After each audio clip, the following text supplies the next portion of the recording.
নমস্কার বন্ধুরা, শুভ সন্ধ্যা। তোমরা সবাই কেমন আছো? আশা করছি সবাই খুব ভালো আছো, আমিও খুব ভালো আছি। তো চলে এসেছি একটা নতুন ভিডিও নিয়ে।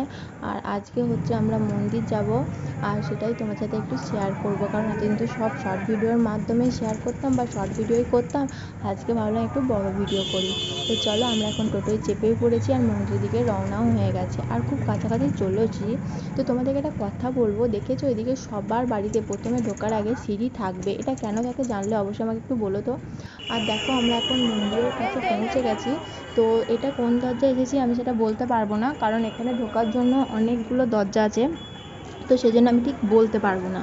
আর এখানে ঢুকেই প্রথমে একটা কাউন্টার পড়ে, যেখানে তোমার ফোন, জুতো, কোনো খাবারের জিনিস সেখানে জমা রাখতে হয়, কারণ এগুলো যারা এসেছে তারা অবশ্যই জানবে, যারা আসে না তাদের জন্য এটা। আর মানে ভেতরে কোনো খাবার দাবারের জিনিসও নিয়ে যাওয়া হয় না, শুধু জল ছাড়া। আর তোমার বাইরেও নেওয়া হয়, বাইরে পয়সা লাগে কিন্তু ভেতরে পয়সা লাগে না। আর তারপর আমরা মন্দির থেকে চলে এসেছি বাইরে। আর দেখো, তোমাদেরকে চলো একটু চারিদিকটা ঘুরে দেখায়। আর আজকে না আমরা খুব ভালো প্রভুর দর্শন পেয়েছি, কারণ এতবার পুরী এসেছি, এত ভালো দর্শন কোনোবার হয়নি আমাদের। এত ভিড়ের মাঝেও যে এত সুন্দর দর্শন করতে পারবো আমরা কোনোদিন কল্পনাও করতে পারিনি।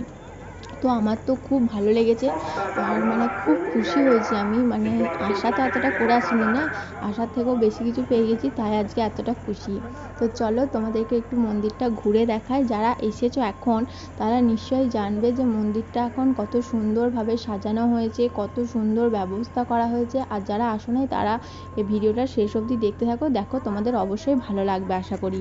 তো এখানে বসার কিছু জায়গা করেছে, তারপরে কিছুটা ছেড়ে রেখেছে, মানে তোমার বাগান করেছে, তারপরে আবার কিছুটা জায়গা করে বসার জায়গা করেছে, মানে খুব সুন্দর সিস্টেম করেছে একটা। আর দেখো কত সুন্দর গাছের ডিজাইন করেছে, তারপর চারিদিকটা কত সুন্দর লাগছে দেখো শুধু দেখতে, মানে সবুজ, মানে এত গাছপালা লাগিয়েছে যে কি বলবো, তার সাথে সাথে নানা রকমের ফুল গাছ, তো দারুণ লাগছে। আর এখন মানে তোমার লোক ছিল ভালোই, কারণ এগুলো তো এখন সিজন টাইম চলছে সেজন্য। তো দেখো এখানে খাবার জলেরও ব্যবস্থা করে দিয়েছে, এগুলো খুব সুবিধা করে দিয়েছে, মানে দারুণ ভালো করেছে।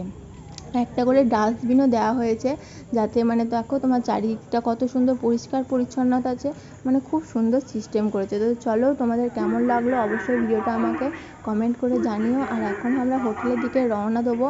তো প্রভুর কাছে যা চেয়েছি সেটা যেন আমার পূরণ হয়, আর তোমার তারপর পূরণ করে আমি যেন আবার আসতে পারি প্রভুর কাছে। তো চলো, জয় জগন্নাথ বলে বেরোনো যাক। তো এখন আমরা টোটো ধরবো, আর টোটো ধরে হোটেলের দিকে যাব। তার আগে কোথাও যদি যাই তোমার সাথে অবশ্যই শেয়ার করব। আর এখন আমরা এসেছি মিষ্টির দোকান, একটু মালপোয়া খেতে। তো এখানে গরম গরম মালপোয়া তোমার শালপাতার বাটিতে করে আমাদেরকে দিয়েছিল। আর আমার তো মালপোয়া খেতে খুব ভালোই লাগে, এর আগেও তোমাদেরকে ভিডিওতে শেয়ার করেছি। তো এখানেও খেয়ে নিলাম, আর তারপরে খেয়েছিলাম তোমার 1 কাপ করে গরম গরম দুধ চা, তাও আবার মাটির ভাঁড়ে, মানে আমার খুব ভালো লাগে। তো ভিডিওটা কেমন লাগলো অবশ্যই কমেন্ট করে জানিও, আর কে কে মাটির ভাঁড়ে চা খেতে ভালোবাসো জানিও।